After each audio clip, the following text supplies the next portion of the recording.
नमस्कार मेरे प्यारे बच्चों, स्वागत है आप सभी का आपके अपने YouTube channel the PCM vision में।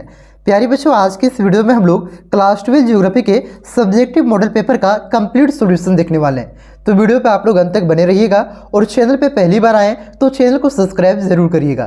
तो चलिए शुरू करते हैं और डिस्कस करते हैं एक एक करके सारे प्रश्न को। लेकिन यहाँ पे कुछ सामान्य निर्देश दिया गया है, उसको हम लोग सबसे पहले देख लेते हैं। तो देखिए, आपको सब्जेक्टिव क्वेश्चन को हल करने के लिए 1.5 घंटे का समय दिया जाएगा और टोटल नंबर आपका 35 है। और यहाँ पे देखिए टोटल प्रश्नों की संख्या आपका 19 है, ठीक है। और प्रश्न संख्या 1 से लेकर के 7 तक का जो आपका अति लघु उत्तरीय प्रश्न उत्तर है, इनमें से 7 में से किसी 5 प्रश्नों का उत्तर आपको देना है और प्रत्येक प्रश्न आपका एक नंबर का है। क्वेश्चन नंबर 1 से लेकर के 7 तक। उसके बाद देखिए क्वेश्चन नंबर 8 से लेकर के 14 तक प्रत्येक प्रश्न आपका 50 शब्दों में उत्तर देना है और प्रत्येक प्रश्न के लिए आपको 3 अंक निर्धारित किया गया है। तो 8 से 14 टोटल 7 प्रश्न हो रहे हैं और ये 7 में से ही 5 प्रश्नों का उत्तर आपको देना है, जो आप लोग अच्छा से जानते हैं। उसके बाद देखिए खंड ग में, खंड ग में आपका प्रश्न संख्या आपका 5 से लेकर के 19 तक जो दीर्घ उत्तरीय प्रश्न है, इनमें से किसी 3 प्रश्नों का उत्तर आपको 100 शब्दों में अधिकतम देना है और प्रत्येक प्रश्न के लिए 5 अंक निर्धारित है। यानी कि आपको यहाँ पे टोटल 5 प्रश्न है, 5 में से 3 प्रश्नों का उत्तर आपको देना है और प्रत्येक प्रश्न के लिए आपको 5-5 नंबर मिलेगा और अधिकतम 100 शब्दों में आपको उत्तर देना है। तो ये हो गया आपका सामान्य निर्देश। अब सीधा हम लोग चलते हैं प्रश्नों पर।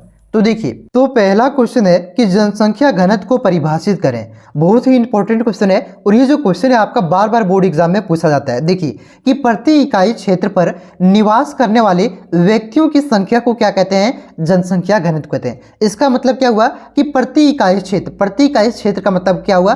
किसी भी क्षेत्र के प्रति 1 किलोमीटर स्क्वायर क्षेत्रफल में जितने लोग निवास करते हैं तो उसी को क्या कहते हैं? उस क्षेत्र का जनसंख्या घनत्व कहा जाता है। आप लोग जानते होंगे कि भारत का जनसंख्या घनत्व कितना है?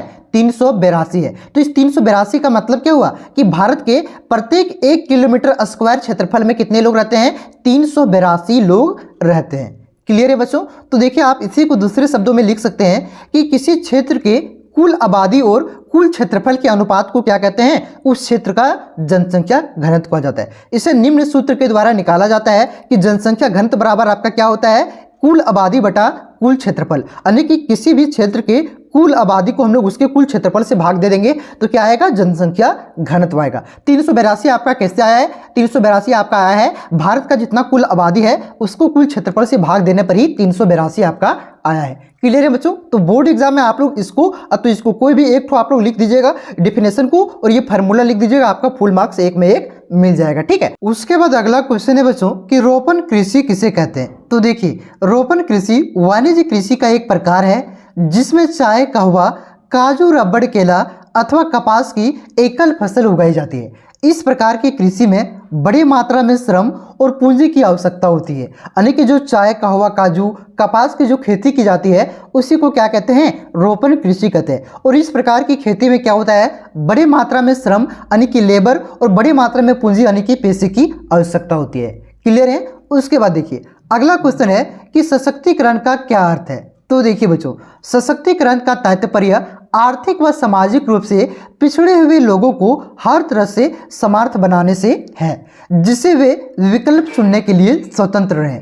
मतलब कि जो हमारे समाज में आर्थिक व सामाजिक रूप से पिछड़ चुके हैं, जो गरीब रह चुके हैं, जो छुआछूत की भावनाओं की वजह से क्या हुए? पिछड़ चुके हैं, उसको हर तरह से समर्थ बनाना ही क्या कहलाता है? सशक्तिकरण कहलाता है। ये जो क्वेश्चन आपका जो मानव विकास चैप्टर है बच्चों उससे लिया गया है, ठीक है। उसके बाद देखिए अगला क्वेश्चन है कि भूगर्भिक जल संसाधन का क्या तात्पर्य है? देखिए, भूगर्भिक जल यानी कि इसी को क्या कहते हैं? भूजल भी कहते हैं। तो भूजल का मतलब क्या हुआ है? जो धरती के नीचे जो जल है बच्चों उसी को क्या कहते हैं? भूजल कहते हैं, ठीक है। तो देखिए, धरती की सतह के नीचे चट्टानों के कणों के बीच रिक्तियों में मौजूद जल को क्या कहते हैं? भूगर्भिक या भूजल कहते हैं। क्लियर है? उसके बाद देखिए अगला क्वेश्चन है कि मानव भूगोल क्या है? तो देखिए बच्चों, मानव भूगोल की वह भाग या तो वह शाखा है जिसके अंतर्गत मानव की उत्पत्ति से लेकर के अभी तक यानी कि वर्तमान समय में तक पर उसके पर्यावरण के साथ जो संबंध या व्यवहार है उसी के अध्ययन को क्या कहते हैं? मानव भूगोल कहते हैं। उसी को क्या कहते हैं? मानव भूगोल कहते हैं, ठीक है। मतलब कि जो जब से मानव पृथ्वी में आया था उस समय से लेकर के अभी तक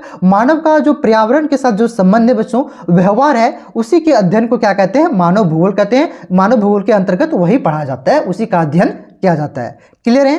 उसके बाद देखिए अगला क्वेश्चन है कि निजीकरण से आप क्या समझते हैं। तो देखिए निजीकरण अभी जो वर्ड है ना काफी ज्यादा प्रचलित वर्ड है। आप लोगों ने सुना होगा कि सरकार ने क्या कर रहे हैं, रेलवे को बेच रहा है, LIC को बेच दिया, एयर इंडिया को बेच दिया। तो क्या हुआ, जो सरकारी संपत्ति था उसे क्या किया, निजी क्षेत्र के हाथों में उसे क्या क्या बेच दिया। ठीक है, यानी तो इसका मतलब यही हुआ कि सरकारी संपत्तियों को क्या करना, निजी क्षेत्रों में हस्तांतरित करना ही क्या कहलाता है, निजीकरण कहलाता है। तो वही यहाँ पे लिखा हुआ है कि निजीकरण का तात्पर्य सरकारी सेवा या संपत्तियों को निजी क्षेत्र में हस्तांतरित करना है। क्लियर है। उसके बाद देखिए अगला क्वेश्चन है कि मनुष्य की मूलभूत आवश्यकता क्या है, यानी कि एक मनुष्य के लिए सबसे जरूरी आवश्यकता क्या होता है। तो उसके लिए सबसे जरूरी होता है भोजन होता है, वस्त्र होता है और आवास होता है। ये क्या है, मानव की 3 मूलभूत आवश्यकता है बच्चों। क्लियर है। उसके बाद देखिए उसके बाद आपका खंड ख है जिसमें टोटल आपके 7 प्रश्न है। 7 में से 5 प्रश्नों का उत्तर आपको देना है और प्रत्येक प्रश्न के लिए आपको 3-3 नंबर दिए जाएंगे।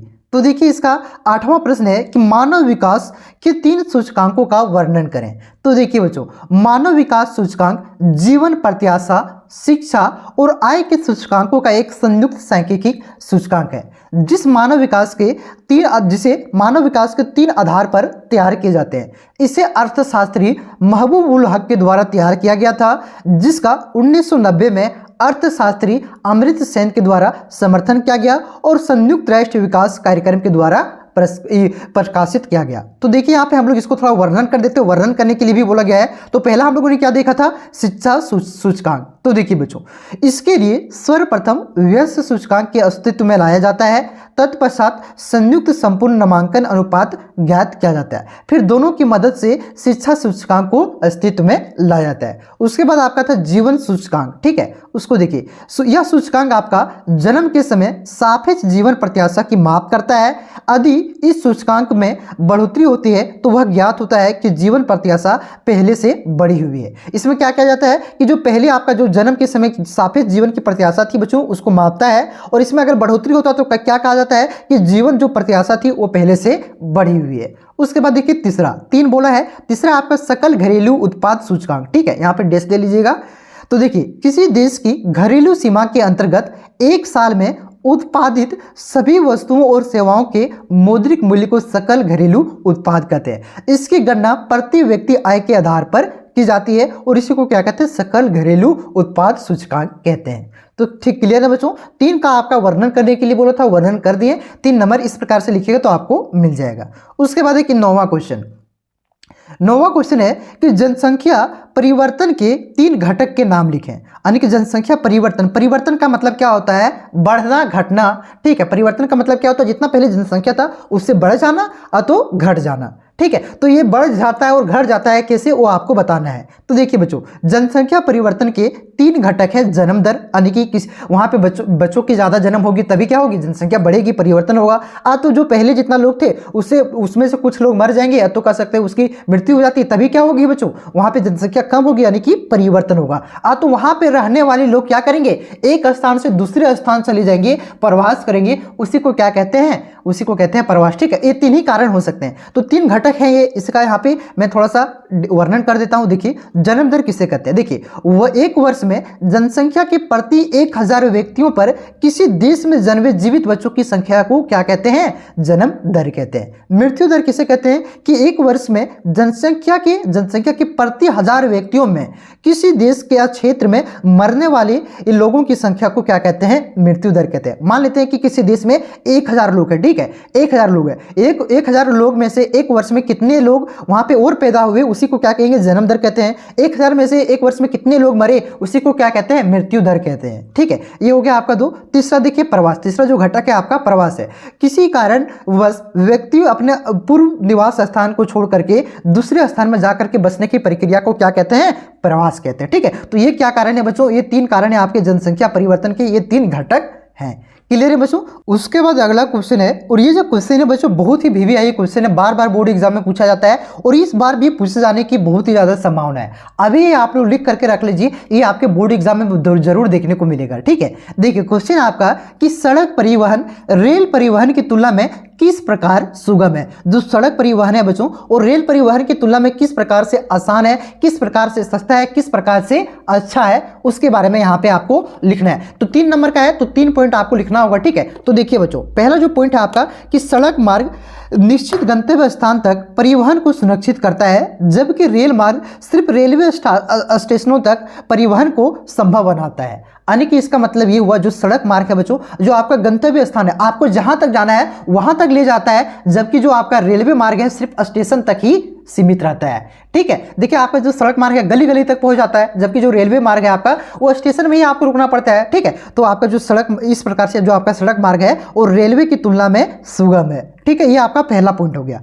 उसके बाद देखिए दूसरा पॉइंट है कि सड़क मार्ग एक लचीला माध्यम है, सड़क मार्ग के साधनों को कहीं भी रोका जा सकता है। यानी कि सड़क मार्ग का साधन क्या हो गया, जो गाड़ी हो गया, इसको आप कहीं भी रोक सकते हैं, जबकि जो आपका दूसरे मार्ग पर इसे क्या हो सकता है, लाया भी जा सकता है, लेकिन रेलवे को क्या कर सकते हैं, सिर्फ स्टेशनों पर ही रोका जा सकता है। क्लियर है, ये दूसरा पॉइंट हो गया। तीसरा पॉइंट देखिए खाद्य सामग्रियों को शीघ्र वितरित करना सड़क मार्ग से ज़्यादा आसान होते हैं। यानी कि जो खाद्य सामग्री जो तो खराब होने वाले रहते हैं उसे क्या कर सकते हैं, सड़क मार्ग से उसे क्या कर सकते हैं, तुरंत ही वितरित कर सकते हैं, तुरंत एक स्थान से दूसरे स्थान तक पहुंचा सकते हैं, जबकि रेलवे मार्ग से, आपका रेलवे से ऐसा नहीं हो सकता है। तो ये 3 पॉइंट था बच्चों, जिसके कारण क्या है, जो रेलवे मार्ग है वो, जो सड़क मार्ग है वो रेलवे की तुलना में क्या है, आसान है, अच्छा है, सुगम है। क्लियर है। उसके बाद देखिए अगला क्वेश्चन है, और ये क्वेश्चन आपका 3 नंबर में भी पूछा जाता है और 5 नंबर में भी पूछा जाता है। तो 5 नंबर के मैं इतना आपको बता रहा हूं, यानी कि 5 पॉइंट मैं यहाँ पे आपको बताऊंगा, उनमें अगर 3 नंबर में पूछे तो 3 पॉइंट लिख दीजिएगा, अगर 5 नंबर में पूछे तो 5 पॉइंट आपको लिखना है, ठीक है। क्वेश्चन देखिए क्या है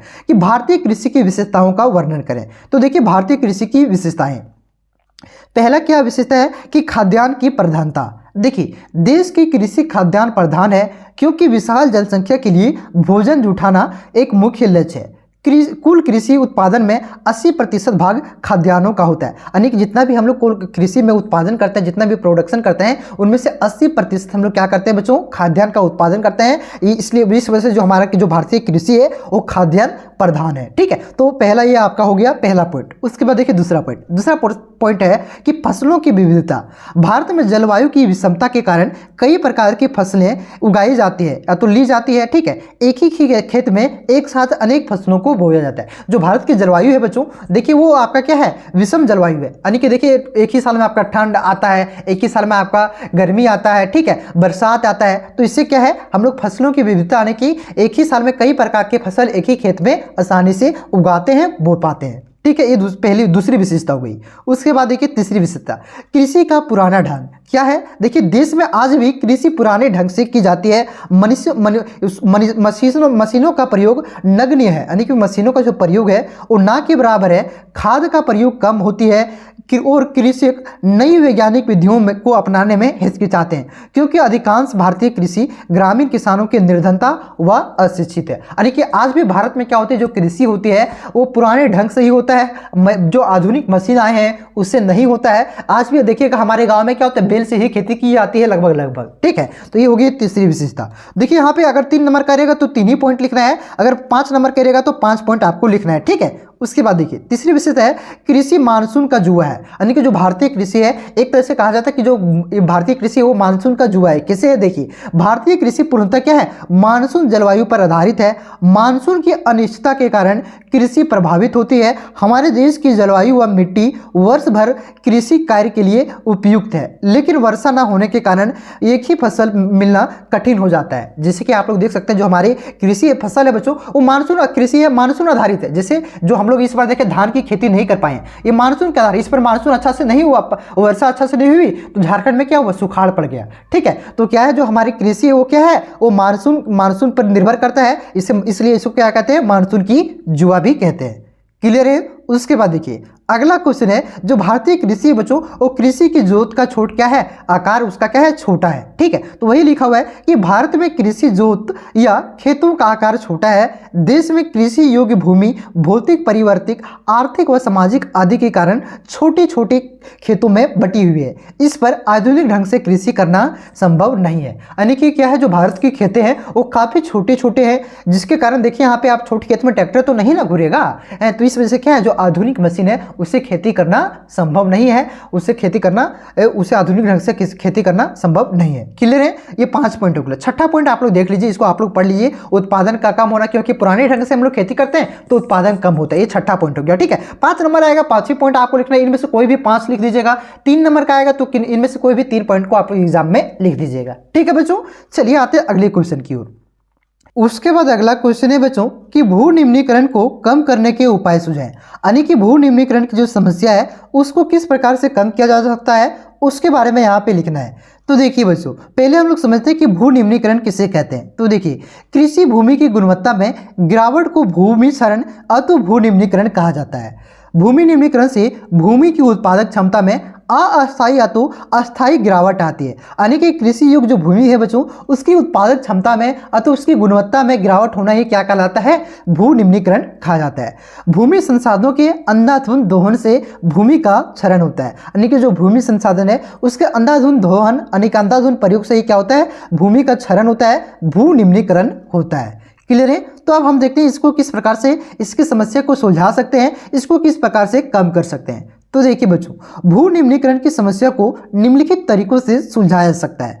पहला है आपका वनोरोपण, यानी कि पेड़ पौधों को लगा करके। देखिए वही लिखा गया है कि वनोरोपण अथवा पेड़ पौधों को लगा करके अधिक वर्षा वाले और मरुस्थलीय भागों में भू निम्नीकरण को कम किया जा सकता है। यानी कि जो आपका रेगिस्तान है अथवा जो अधिक वर्षा वाले क्षेत्र बच्चों, उसमें हम लोग भू निम्नीकरण को किस प्रकार से कम कर सकते हैं? वहां पर के पेड़ पौधे को लगा करके, वन को लगा करके हम लोग क्या कर सकते हैं? भू निम्नीकरण को कम कर सकते हैं। ये हो गया आपका पहला तरीका। उसके बाद देखिए दूसरा है आपका चारागाह भूमि का उचित प्रबंधन करके भी भू निम्नीकरण को कम किया जा सकता है। उसके बाद तीसरा पॉइंट आपका यहाँ पे तीसरा कर लीजिएगा कि रेतीले टीलों में कांटेदार झाड़ियां लगा करके स्थिर बनाने की प्रक्रिया को भी भू निम्नीकरण भी कम किया जा सकता है। ये आपका तीसरा पॉइंट हो गया। उसके बाद चौथा पॉइंट है कि जो बंजर भूमि है, बंजर भूमि के उचित प्रबंधन, खनन, नियंत्रण और औद्योगिक जल परिसंस्करण के द्वारा भी क्या कर सकते हैं? भू निम्नीकरण की प्रक्रिया को कम कर सकते हैं। भूमि की जो गुणवत्ता घट रही है कृषि भूमि की, उसकी प्रक्रिया को हम लोग क्या कर सकते हैं? उसको कम कर सकते हैं। तो ये 4 पॉइंट मैंने यहाँ पे बताया, कोई भी 3 पॉइंट आप लिख सकते हैं, बोर्ड एग्जाम में आपको 3 नंबर मिल जाएगा। ठीक है, उसके बाद देखिए अगला क्वेश्चन है, अगला आपका 13वां क्वेश्चन है कि ग्रामीण बस्तियों का आकृति के आधार पर प्रतिरूप बताएं। यानी कि आकृति के आधार पर हम लोग ऊपर से दूर से ग्रामीण बस्तियों को देखें तो उसका किस प्रकार का आकार होता है, किस प्रकार का प्रतिरूप होता है, उसके बारे में यहाँ पे आपको बताना है। तो देखिए पहला जो प्रतिरूप होता है बच्चों, रेखिक प्रतिरूप। रेखिक प्रतिरूप में क्या होता है? इस प्रकार की बस्तियां में मकान सड़कों, रेल लाइनों, नदियों, नहरों, घाटी के किनारे, तटबंध पर स्थित होते हैं। देखिए इस प्रकार की जो प्रतिरूप होता है उसमें क्या होता है? मान के चलते एक रोड है, ठीक है, तो उसके किनारे क्या होता है? बस्ती बसे रहते हैं, उसके किनारे किनारे घर बसे रहते हैं। उसके बाद देखिए दूसरा जो प्रतिरूप जो आपका है वो है आयताकार प्रतिरूप। आयताकार प्रतिरूप में क्या होता है कि ग्रामीण बस्तियों का यह प्रतिरूप समतल क्षेत्रों अथवा चौड़ी अंतरा पर्वतीय घाटियों में पाया जाता है। किसमें? समतल क्षेत्रों या तो चौड़ी अंतरा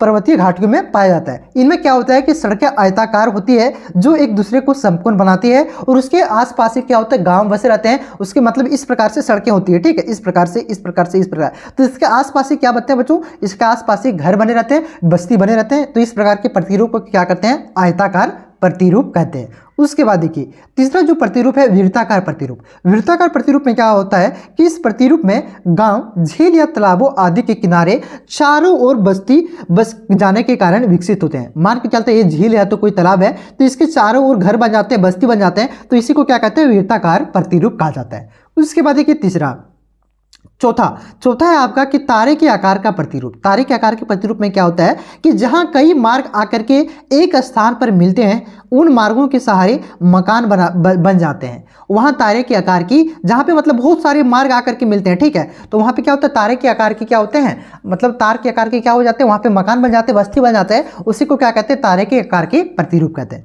उसके बाद देखिए टी आकार, वाई आकार और क्रॉस आकार के प्रतिरूप। तो टी आकार में क्या होता है? टी आपका इस प्रकार से, ठीक है, जहां पे एक लाइन लाइन है जहाँ पे एक आपका एक रोड है और दूसरा रोड आकर के क्या होता है यहाँ पे मिल जाता है, और इसके आसपास यहाँ पे मैं कलर चेंज कर देता हूँ, अच्छा समझ में आएगा। इसके आसपास क्या होता है, घर बन जाते हैं, उसी को क्या कहते हैं, मतलब बस्ती बन जाते हैं, उसी को टी आकार का प्रतिरूप कहते हैं। उसके बाद देखिए वाई आकार का, देखिए वही यहाँ पे लिखा हुआ, पढ़ लीजिए इसको कि टी आकार की बस्तियां सड़क किनारे तिराहे पर विकसित होते हैं। मतलब 3 राह यहाँ पे हुआ, देखिए इस प्रकार से एक रोड गया इसमें, तो टी आकार का, ठीक है, तिराहे पर विकसित होते हैं। जबकि वाई आकार की बस्तियां उन क्षेत्रों में पाई जाती है जहां पे दो मार्ग आकर के क्या होते हैं, तीसरे मार्ग पे मिलते हैं। यानी कि ये हो गया एक मार्ग आपका, ए हो गया एक मार्ग आकरा, ये फिर यहाँ पे इस रोड में क्या हुआ आकर के मिल गया, ठीक है। तो इसी को क्या कहते हैं, वाई आकार का प्रतिरूप कहते हैं ये। और इसके किनारे क्या होते हैं, घर बस जाते हैं, इसी को वाई आकार के प्रतिरूप कहते हैं, ठीक है। उसके बाद देखिए आपका क्रॉस आकार प्रतिरूप। क्रॉस आकार प्रतिरूप में क्या होता है कि देखिए क्रॉस आकार की बस्तियां चौराहे पर आरंभ होती है,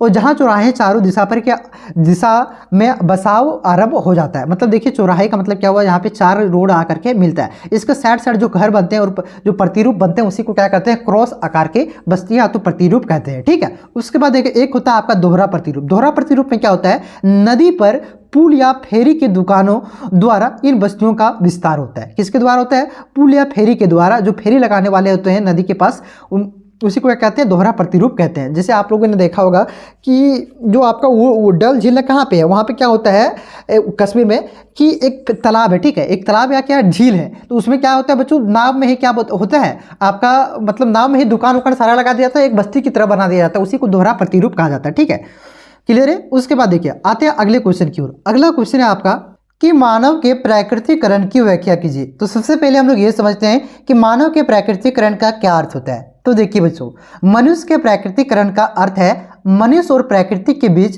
पूर्ण असमंजस्य से, यहाँ पे से लगा लीजिएगा, ठीक है, से मनुष्य अपने आप को प्राकृतिक वातावरण के अनुकूल बनाते हैं और जीने के लिए प्राकृतिक नियम का पालन करते हैं, उसी को क्या कहते हैं, मानव का प्राकृतिकरण कहते हैं। क्लियर है। देखिए इसके बाद 2 से 3 पॉइंट और आपको लिख देना है, क्या क्या लिखिएगा यहाँ पे देखिए। जब तकनीकी विकास का स्तर बहुत ही निम्न था तब प्राकृतिक मनुष्य थे जो प्रकृति की सुनते थे, उसके कोप से डरते थे, उसकी पूजा करते थे। उसके बाद आपको यहाँ पे लिखना है कि मानव के आदिम समाज प्राकृतिक पर्यावरण के साथ पूर्ण असमंजस्य से रहते थे, यानी कि अच्छे से रहते थे, मेल जोल करके रहते थे। जिस प्रकार से आज हम लोग पेड़ को काट देते हैं उस प्रकार से पेड़ को नहीं काटा जाता था, मतलब पूरी तरह से प्रकृति के नियम का पालन करते थे। उसके बाद यहाँ पे एक उदाहरण आपको दे देना है। उदाहरण क्या देंगे आपको, जो मध्य भारत की जो जनजातियां हैं उसके बारे में। देखिए यहाँ पे दिएगा, उदाहरण के लिए मध्य भारत की जनजातियां मानव के प्राकृतिकरण का एक उदाहरण है, क्योंकि वे महुआ के पेड़ के फूल, घास के पत्ते और जंगल में उपलब्ध खाद्य पौधों की जड़ों को खाते हैं। वे पलाश और साल के पेड़ों को आश्रय के लिए इस्तेमाल करते हैं। उन्होंने बीमारियों को दूर करने के लिए वहाँ की उपलब्ध जड़ी बूटियों का इस्तेमाल किया।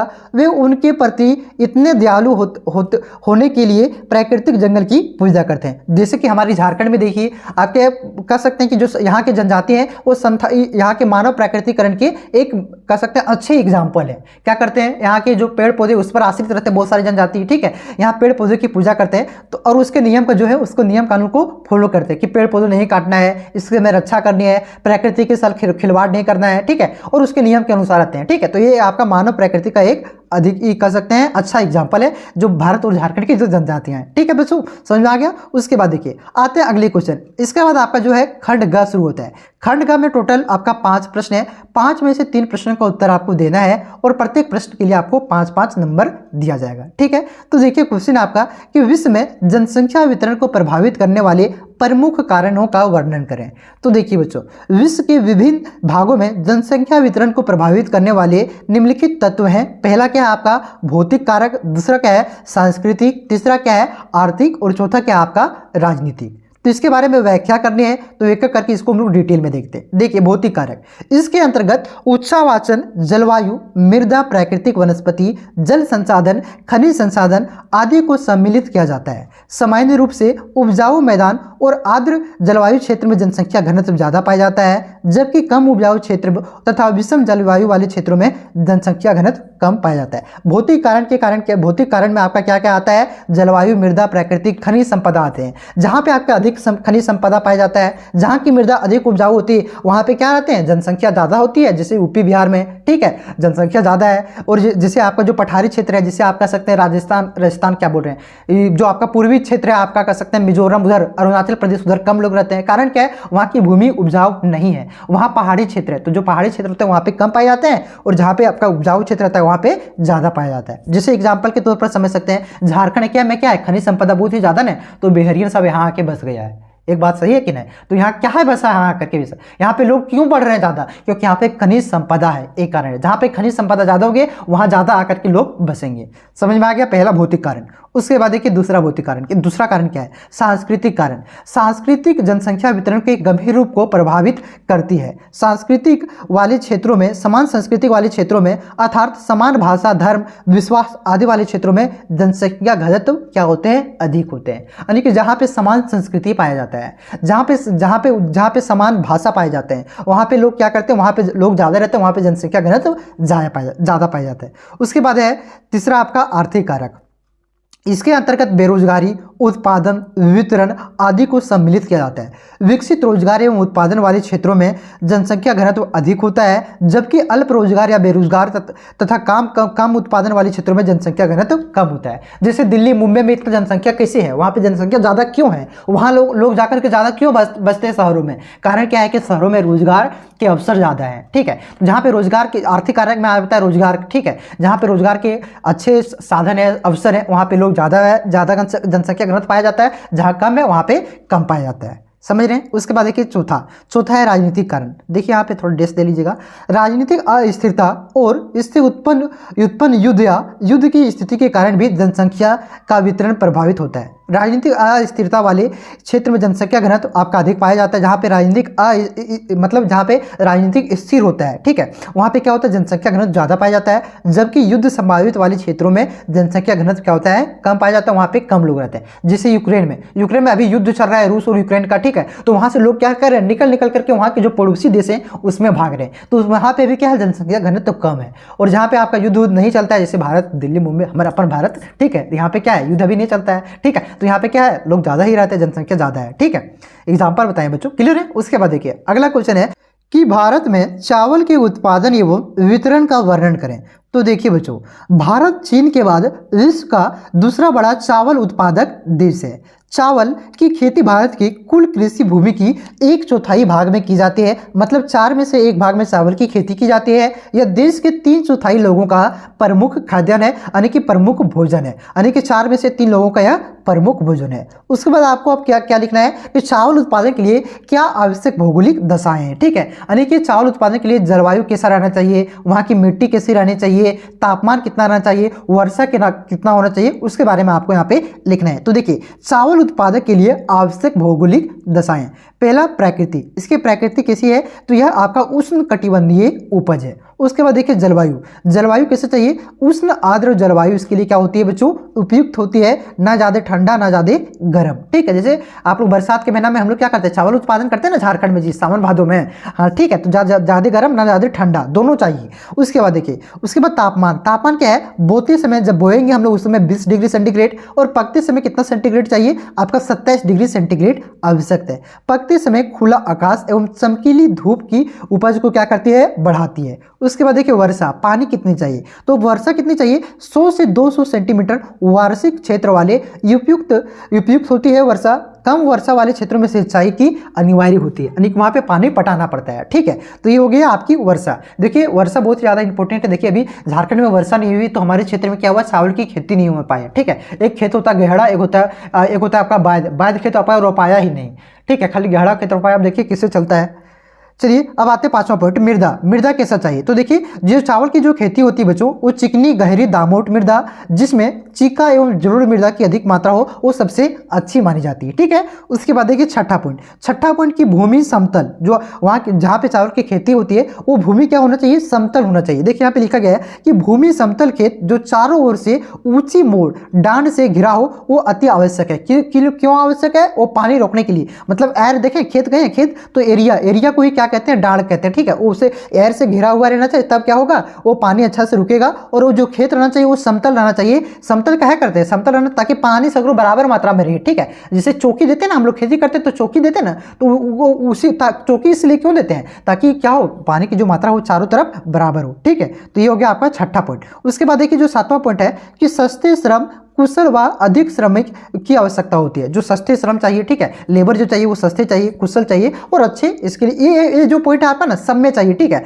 आपका जो चाय का उत्पादन के लिए भौगोलिक दशा रहेगा तो उसमें भी ये पॉइंट को आपको लिख देना है कि सस्ती लेबर की आवश्यकता पड़ती है, ठीक है। आपको गेहूं रहेगा तो उसमें भी आप लोग लिख दीजिएगा, ठीक है। ये पॉइंट आपका सब में कॉमन है कि सस्ते मजदूर की आवश्यकता पड़ती है और अधिक कुशल एवं अधिक श्रमिक मजदूर की आवश्यकता पड़ती है, ठीक है। चलिए आते हैं अगले क्वेश्चन की ओर। अगला क्वेश्चन देखिए है आपका, लेकिन यहाँ पे उसी में देखिए आपके उसके उत्पादन, जो भारत में कहाँ कहाँ पे उत्पादन होता है उसके बारे में भी यहाँ पे आपको लिखना है, ठीक है। तो देखिए चावल की खेती भारत में प्रायः सभी भागों में की जाती है, परंतु इसका प्रधान उत्पादक क्षेत्र देश का पूर्वी भाग है। गंगा के मध्यवर्ती भाग या निचला भाग असम घाटी उत्पादक, असम घाटी तथा पूर्वी तटीय प्रदेश में डेल्टा में चावल की खेती बड़े पैमाने पर की जाती है। देखिए चावल की खेती में देश में नंबर 1 आपका कौन आता है, देखिए देश का 90% खेती कहाँ पे की जाती है, पश्चिम बंगाल, आंध्र प्रदेश, ये बिहार, उत्तर प्रदेश, महाराष्ट्र, तमिलनाडु, उड़ीसा, असम, केरल, कर्नाटक, मध्य प्रदेश और छत्तीसगढ़ में किया जाता है। चावल के उत्पादन में नंबर 1 में कौन आता है, आंध्र का छत्तीसगढ़ आता है, सॉरी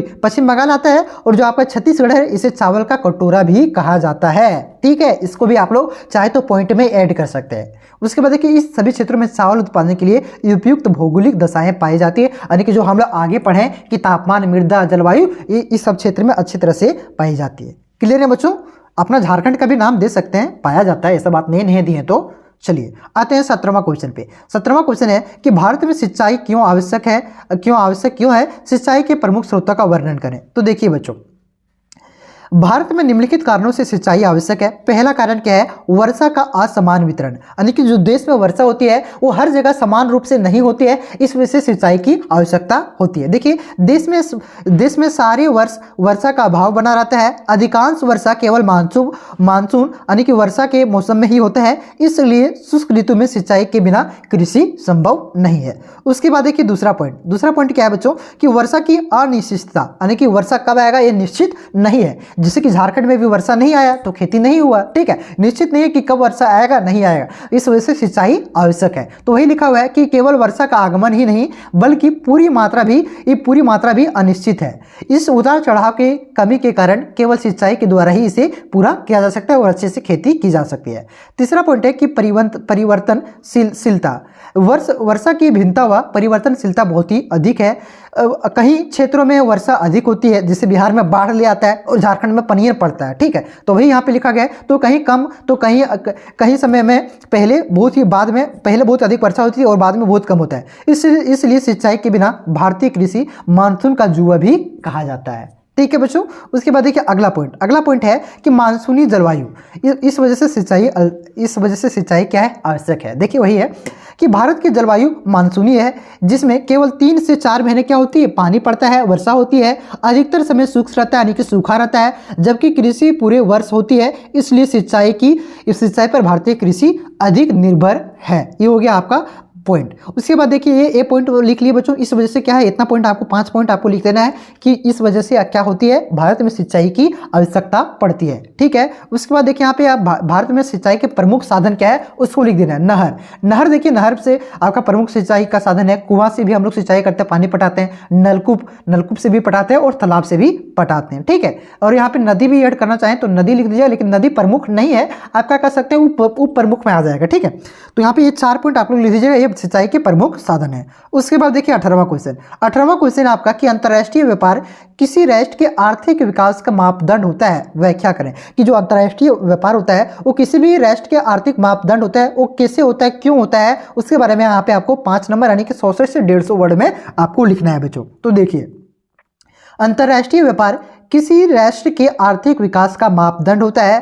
किसी देश में कच्चे माल, विशिष्टता, सेवाओं का तथा तैयार वस्तुओं की अधिक आय होने पर वह इन्हें दूसरे देशों में क्या करता है, निर्यात करता है, यानी कि दूसरे देश में बेचता है। इसी को क्या कहते हैं, तो दूसरे देश से सामान को खरीदता है, उसी को क्या कहते हैं, अंतर्राष्ट्रीय व्यापार कहा जाता है। देखिए, विनिर्माण हो या उत्पादन, वस्तुओं के निर्यात से यह पता चलता है कि देश वस्तुओं का प्रचुर मात्रा में उत्पादन कर रहा है। यानी कि निर्यात, हम किसी चीज़ को बेच रहे हैं तो उत्पादन करेंगे तभी ना बेचेंगे, तो इससे क्या पता चलता है कि हाँ, इस देश में वस्तुओं का ज़्यादा से ज़्यादा उत्पादन हो रहा है। उसी में देखिए आपका आगे लिखा गया है कि और देश का यह क्या होता है, देश के विकास के प्रतीक भी होता है। अधिक विनिमय से रोजगार में क्या होती है, वृद्धि होती है, प्रति व्यक्ति आय बढ़ती है और देश में संसाधनों की समुचित उपयोग हो पाता है। उसके बाद देखिए, इसमें आपको पैराग्राफ चेंज करके लिखना है कि अंतर्राष्ट्रीय व्यापार उत्पादन का विशिष्टीकरण का परिणाम है। कई देशों में कच्चे माल के उत्पादन की अधिकता होती है, उस प्रकार अन्य देशों की तकनीक और प्रौद्योगिकी क्षमता अत्यंत विकसित होती है। जैसे झारखंड में कच्चे माल की क्या होती है, उत्पादन होता है। कच्चे माल समझ रहे हो ना, कोयला, लोहा, अभ्रक, ये सब कच्चे माल एक तरह से कर सकते हैं, ठीक है। इस उत्पादन काफी ज्यादा होता है, फिर भी झारखंड पिछड़ा हुआ है क्योंकि यहाँ पे टेक्नोलॉजी नहीं है। तो कोई टेक्नोलॉजी में आगे रहता है तो कोई क्या होता है, कच्चे माल के उत्पादन में आगे रहता है। वे कच्चे माल का क्या करते हैं, आयात करते हैं, जो टेक्नोलॉजी में आगे रहता है, तथा उसका वैल्यू एडिशन कर तैयार माल को दूसरे देशों में निर्यात करते हैं। इस प्रकार से अंतर्राष्ट्रीय विनिमय में दोनों प्रकार के देशों का लाभ होता है।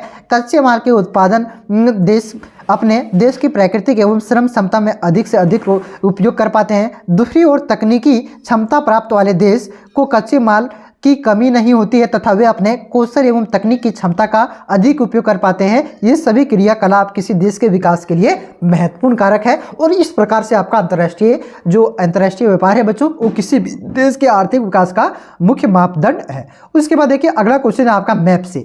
मैप में आपको क्या दर्शाना है बच्चों, मैप में आपको दर्शाना है मानचित्र को, ठीक है। मतलब मानचित्र में आपको दर्शाना ये जगह कोची, पारादीप, कोलकाता, विशाखापट्टनम और मुंबई।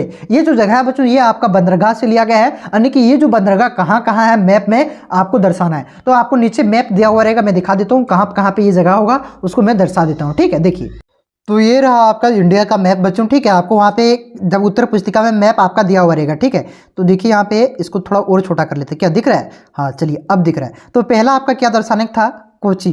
कोची आपका दर्शाने था, तो कोची कहाँ पे स्थित है सो आपको पता होना चाहिए। तो केरल में स्थित है, केरल आपका ये रहा केरल, ठीक है। तो यहाँ पे आपका कोची बंदरगाह है। इस प्रकार से आप लोग इस तरह से पॉइंट दे करके इस प्रकार से आप लोग दर्शा सकते हैं। उसके बाद दूसरा आपका क्या था, शायद विशाखापट्टनम था क्या, नहीं पारादीप आपका कहाँ पे, सो आपको जानना पड़ेगा। तो पारादीप आपका कहाँ पे स्थित है, उड़ीसा का एक प्रमुख बंदरगाह है, ठीक है। तो देखिए यहाँ पे उड़ीसा आपका, ये जो मैप है आपका, ये आपका उड़ीसा का है और ये हमारा झारखंड, ये हमारा प्यारा झारखंड, ठीक है। चलिए अब क्वेश्चन पे आते हैं। देखिए ये है आपका उड़ीसा, तो उड़ीसा में जो आपका यहाँ पे है ना, यहाँ पे जो पारादीप बंदरगाह आपका स्थित है। उसके बाद आपका क्या दर्शाने गए, उसके बाद आपका दर्शाने का है कोलकाता, विशाखापट्टनम और मुंबई। तो कोलकाता कहाँ है, पश्चिम बंगाल में, ठीक है। तो देखिए यहाँ पे ये आपका कोलकाता, ये आपका पश्चिम बंगाल हो गया और कोलकाता आपका यहाँ पे स्थित है। तो यहाँ पे ही लिखा हुआ है, आप लोग लिख लीजिएगा ये पॉइंट दे करके इस तरह से, कोलकाता इसी तरह लिखा था ना, हाँ तो लिख लीजिएगा जिस तरह लिखा था, ठीक है। तो ये आपका कोलकाता हो गया। उसके बाद देखिए क्या था आपका, विशाखापट्टनम था।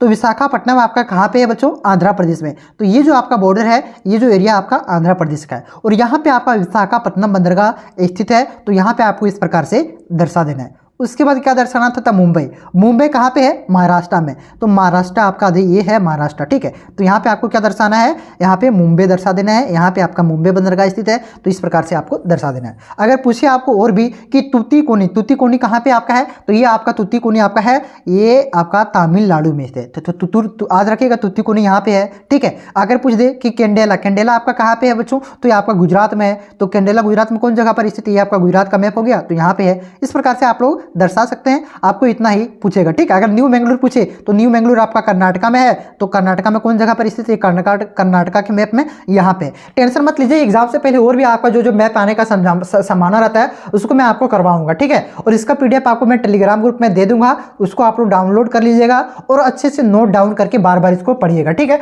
जहां नहीं समझ में आया वीडियो को देखिए। और हाँ, इतना आपको मैं सपोर्ट कर रहा हूं तो चैनल को हमें भी सपोर्ट कर सकते हैं आप।